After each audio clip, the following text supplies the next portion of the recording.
Back pain क्यों होता है? पहले तो आपको ये समझना पड़ेगा कि बैक पेन क्या होता है। कि आपके बैक में क्या होता है?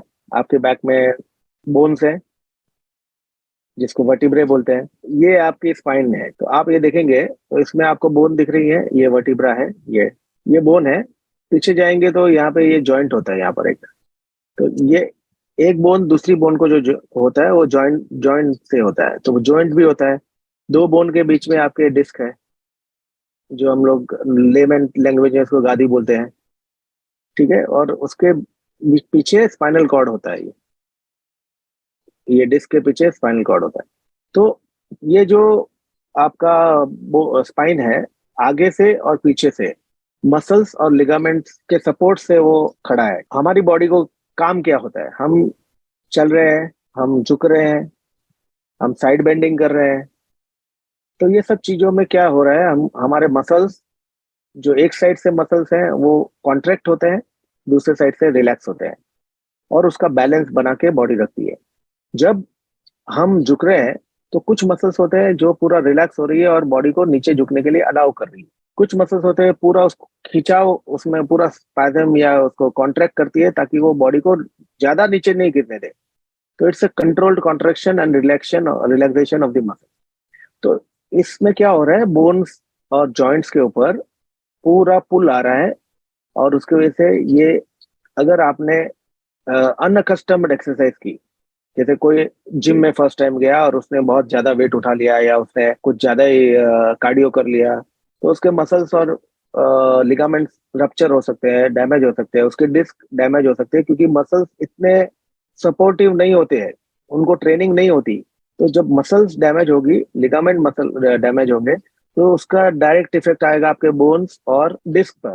डिस्क भी फट सकती है, तो उसमें आपको डिस्क प्रोलैप्स हो सकता है, तो आपके मसल्स और लिगामेंट पेन कर सकते हैं। आपके ये जो डिस्क होती है ये फट जाती है, तो ये अंदर जो जेल होता है रेड कलर का दिख रहा है, वो बाहर लीक हो गया, उसकी वजह से आपको पेन आ सकता है, क्योंकि वो ये नर्व्स को डायरेक्ट प्रेस कर रहा है। और वो पेन कभी कभी खाली बैक पेन होता है, और कभी कभी वो पैर की तरफ भी जाता है अगर नर्व ज्यादा दब गई तो ये कुछ कारण है।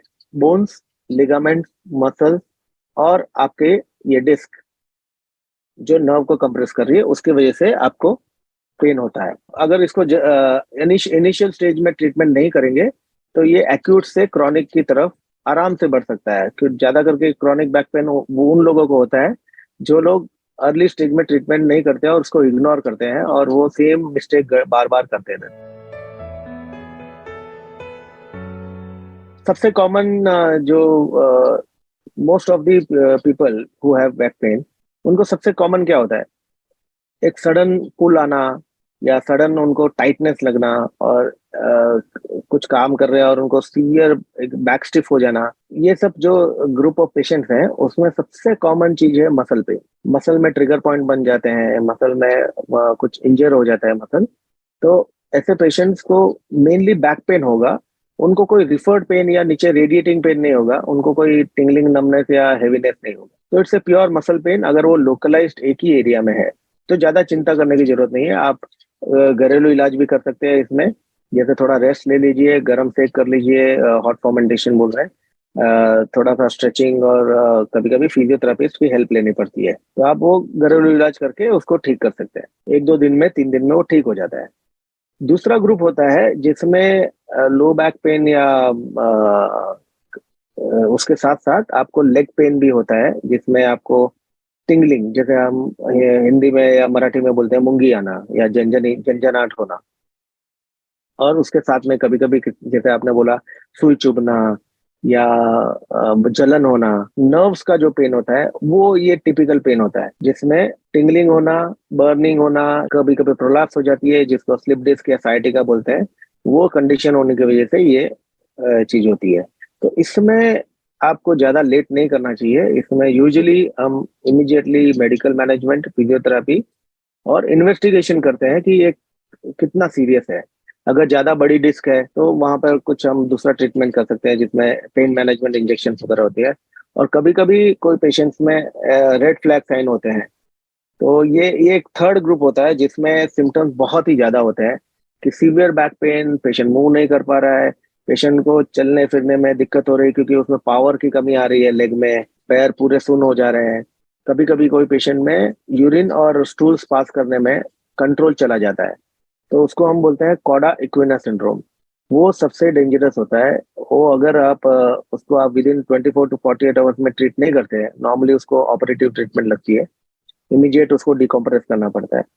अगर वो 24 to 48 आवर्स में नहीं करते हैं, तो हम उसको red severe red flag sign बोलते हैं, तो वो पेशेंट की रिकवरी पूरी आना मुश्किल होता है। उसको यूरिन और स्टूल्स की जो कंट्रोल है उसको वापस आने में कभी कोई महीनों महीनों लग जाता है। इसलिए ये चीज को इग्नोर नहीं करनी चाहिए। तो रेड फ्लैग साइन हमेशा हमको ध्यान रखनी चाहिए कि अगर पाँव में आपको वीकनेस हो रही है, आपको सुनपना बढ़ रहा है, आपको यूरिन में या स्टूल्स में कुछ दिक्कत हो रही है, तो आप बिना टाइम वेस्ट किए अपने डॉक्टर को दिखाइए। उसमें कुछ ना कुछ ट्रीटमेंट अर्जेंट करना बहुत जरूरी होता है। बाकी सब में आप आराम से अपना टाइम लेके आराम से ट्रीटमेंट कर सकते हैं, उसमें कोई अर्जेंसी नहीं है। 70% to 80% जो पेशेंट्स हमें दिखाते हैं, वो without any pain management injection या फिर सर्जरी के ठीक हो जाते हैं। खाली उनको अ, हम ये बताते हैं कि जो भी ट्रीटमेंट सजेस्ट कर रहे हैं उसको आपको बहुत सीरियसली आपको फॉलो करना है। आप कहेंगे कि मेरे को गोली भी नहीं लेनी है, मुझे फिजियोथेरेपी भी नहीं करनी है, मुझे कुछ एक्सरसाइज भी नहीं करना, और मैं जो जो चीज से मुझे प्रॉब्लम हुई है वो चीज कंटिन्यू करूंगा। जैसे कोई अगर बाइक चला रहा है, उसको स्लिप डिस्क होती है, तो हम उनको सजेस्ट करते हैं कि आप ट्रेन से जाइए या फिर आप बस से जाइए, क्योंकि आप अगर बाइक से जाएंगे तो सेम आपको बैक पे स्ट्रेन होता रहेगा और आपकी प्रॉब्लम बढ़ती रहेगी। तो नॉर्मली जो लोग प्रॉपरली उसको फॉलो करते हैं, एक्सरसाइज करते हैं और मसल की स्ट्रेंथ को धीरे धीरे डेवलप करते हैं एक्सरसाइज करके, वो पेशेंट्स ऑफ ड्रग हो जाते हैं, वो पेशेंट पेन फ्री हो जाते हैं और काफी लंबा टाइम उनका पेन फ्री चलता है, जब तक वो वापस उनके बैक को प्रॉब्लम नहीं देंगे। अगर आप बैक को प्रॉब्लम दोगे, बैक आपको प्रॉब्लम देने ही वाली है। तो अगर आप प्रॉपर एडवाइस फॉलो करेंगे तो यूजुअली हमने देखा है 70 to 80% पेशेंट रिकवर हो जाते हैं। खाली जो बचे 20% लोग हैं, जिनमें हमको लगता है कि नहीं ये कुछ ज्यादा हो रहा है, या फिर अगर ये स्टेज पे ट्रीट नहीं करेंगे तो ये सर्जरी की तरफ बढ़ जाएगा, तो हम वहां पर इंटरवेंशन उनको सजेस्ट करते हैं। हम लोग जो ट्रीटमेंट करते हैं उसमें नॉन सर्जिकल ट्रीटमेंट होती है, जो हम लोग बोलते हैं इंटरवेंशनल पेन मैनेजमेंट। और सेकंड ट्रीटमेंट होती है जो है एंडोस्कोपिक स्पाइनल सर्जरी और मिनिमल इन्वेजिव एंडोस्कोपिक सर्जरी। ठीक है। और थर्ड ग्रुप होता है जो हम नहीं करते, ओपन सर्जरी, वो हम नहीं करते। तो ऐसे पेशेंट्स जिनमें बहुत सीवियर पेन हो रहा है, वो फिजियोथेरेपी मेडिसिन लेके भी उनको ट्रीटमेंट में कोई फर्क नहीं पड़ रहा है और उनको लग रहा है कि उनकी लाइफ रुक गई है। और स्पेशली जो ऑफिस गोइंग लोग हैं, उनको ज़्यादा छुट्टी नहीं मिल सकती है, कभी कभी उनकी जॉब के ऊपर आ जाती है। तो ऐसे पेशेंट्स में हम फिर पेन मैनेजमेंट थेरेपी सजेस्ट करते हैं। तो पेन मैनेजमेंट में कुछ कुछ ट्रीटमेंट होती है जो ऑलमोस्ट लाइक इंजेक्शन ट्रीटमेंट होती है, जिससे जो नर्व के ऊपर कंप्रेशन हो रहा है डिस्क का, वो चला जाता है। और एक बार नर्व के लिए थोड़ी सी भी जगह बन जाती है तो फिजियोथेरेपी से हम उसको पूरी तरह से रिकवर कर सकते हैं। जो 5% पेशेंट बचते हैं उसमें हमको ये देखना पड़ता है कि कभी कभी उनके जॉइंट में सूजन होती है, कभी कभी उनकी कोई दूसरा कारण होता है, जैसे एसआई जॉइंट या कोई मसल्स उनकी प्रॉब्लम दे रही है, तो हम उसकी भी कुछ ट्रीटमेंट हो, जैसे रेडियो फ्रिक्वेंसी ट्रीटमेंट है। तो रेडियो फ्रिक्वेंसी में जो जॉइंट्स होते हैं उसकी नर्व्स को हम बर्न कर देते हैं, तो जॉइंट फ्री हो जाता है। उसके बाद हम फिजियोथेरेपी करके उसके मसल्स को डेवलप करके स्पाइन का सपोर्ट बेटर करते हैं। Usually they do very well for years and years. तो कारण क्या है वो देख के हम डिसाइड करते हैं। सेकेंड ग्रुप जो होता है जिसमें हमको एक्चुअल सर्जरी की जरूरत पड़ती है, तो हम uh, ये रिकमेंड करते हैं कि अब most of the patient 99% of patient who need surgery can be manage with minimal invasive stitchless, मतलब बिना टाके के एंडोस्कोपिक सर्जरी से ठीक हो सकते हैं। तो एंडोस्कोपी एक रिवोल्यूशनरी ट्रीटमेंट है जो पुराने जो ओपन सर्जरीज को पूरी तरह से रिप्लेस करने के लिए आज की तारीख में पूरी कैपेबल है। तो हम हमारे एक्सपीरियंस में इसका अच्छा रिजल्ट है और काफी पेशेंट्स इसका फायदा उठा रहे हैं आजकल। एंड सबसे एडवांटेज ये है कि वो patient with in a week अपने ऑफिस में वापस जा सकते हैं, और उनको उनका उनका एक्सपीरियंस बहुत अच्छा होता है, 1 डे में पेशेंट डिस्चार्ज हो जाते हैं। तो ये सबसे एक सर्जिकल ट्रीटमेंट हो गई। और एक लास्ट जो होता है जिसमें ये बोन होती है, तो ये बोन आगे पीछे हो जाती है, ये और लूज होती है, ये आगे पीछे हिलती रहती है। जब आप झुकोगे तो आगे हो जाएगी, जब आप पीछे पीछे झुकोगे तो पीछे हो जाएगी। तो ये मूवमेंट की वजह से भी काफी स्पाइनल कॉर्ड पे डैमेज होता है। तो ऐसे चीजों में हमको यहाँ पे स्क्रू और प्लेट लगा के उसको फिक्स करना पड़ता है। तो उसको हम बोलते हैं फ्यूजन सर्जरी।